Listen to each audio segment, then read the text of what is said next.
It is now time for a question period. The member from Nipissing. Thank you, and good morning, Speaker. My question is for the Premier. Today, your budget bill comes up for a third reading. But, Premier, there's a giant loophole, one that you had a chance to close yesterday at committee, but chose not to. The Trillium Trust Act, which will put proceeds from government asset sales first into general revenues, not directly into the trust.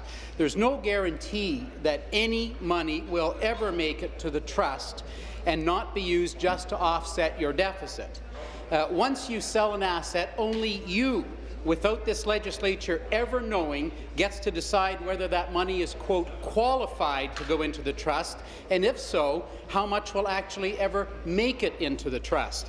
We brought amendments that would increase the transparency and reporting of asset sales. Premier, why did your government vote against the amendments for openness and transparency?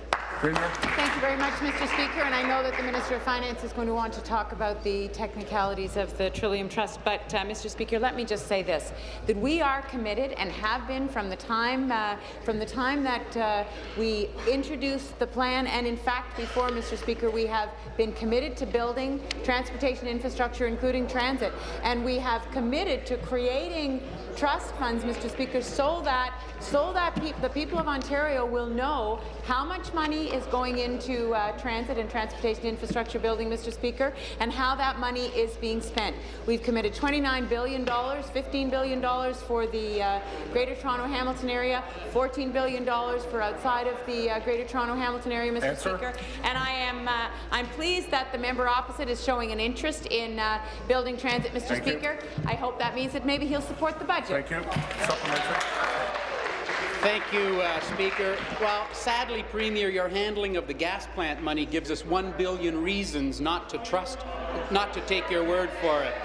So let's run through this again. First, you sell an asset, but only you decide, with criteria unknown to anybody else, whether that asset is, quote, qualified to go into the trust.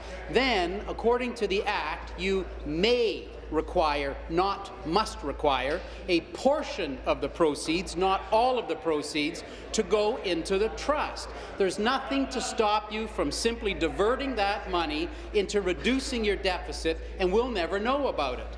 That's why we asked for an amendment that has the Auditor General identify how the money from the sale of assets is distributed. Question. Premier, why did you instruct your committee to vote against our transparency? Thank you, Premier. Minister of Finance. Minister of Finance. Thank you, Mr. Speaker. So it's pretty rich to hear a member from the opposition talk about transparency, especially when they sold the 407 for pennies, Mr. Speaker, without any revelation. In our budget, we have a chapter dedicated to transparency and accountability, and we'll continue to do exactly what's necessary to advise the public of what it is that we're doing. We've already stated that any sale of assets— Stop the clock, please. Too much noise on all sides. Please finish.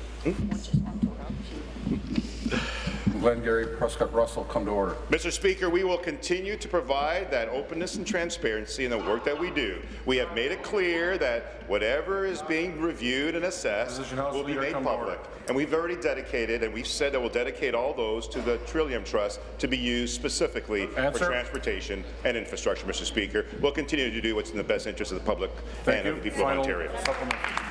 Thank you, Premier. Yesterday, your members voted against the open and transparent sale of those very assets. Look, let's be clear. We're not against the sale of assets, but we're against using one-time money to pay for your operating expenses. Yesterday, the Liberals told the committee that bringing in the Auditor General was redundant. This is the same Auditor General's office that discovered and revealed to this legislature the Liberals' abuse of another file, the debt retirement charge. We learned that back in 2004, $4 billion more was added to the debt without being disclosed until 2012, a full 8 years later, and we're still paying for that today. That money went Minister of straight Economic Development, come into to order. general revenue to artificially lower your deficit. Question. Is that what you're going to do with the Trillium Trust Fund? Is that why you voted against transparency? Minister of Finance. Whose debt is that? Mr. Speaker, the debt retirement charge was a product of that party. They left us a legacy of billions and billions of dollars because of an electricity scheme that went awry that the public has had to pay for. Stop the clock. I've said it a second time now, and that is the noise is coming from all sides while the answer is being given and the question being put. I will now move to warnings. Direct. And then after that, it's naming. Please finish. So, Mr. Speaker, as a result of those mistakes, the very issues that the member is speaking about, that we have made corrections and that we're continuing to do. We have put in place in this budget accountability measures. We're making more transparent. Each of these situations have different circumstances by each transaction. There are different types of assets that are involved. There are different types of accounting treatment. So we will disclose and indicate exactly what we're doing. And the member opposite and his party did not do that, Mr. Speaker. We are the ones that imposed those transparency measures. We're the ones that are being held accountable. And CD Howe Institute and others have indicated the integrity. Seated, please.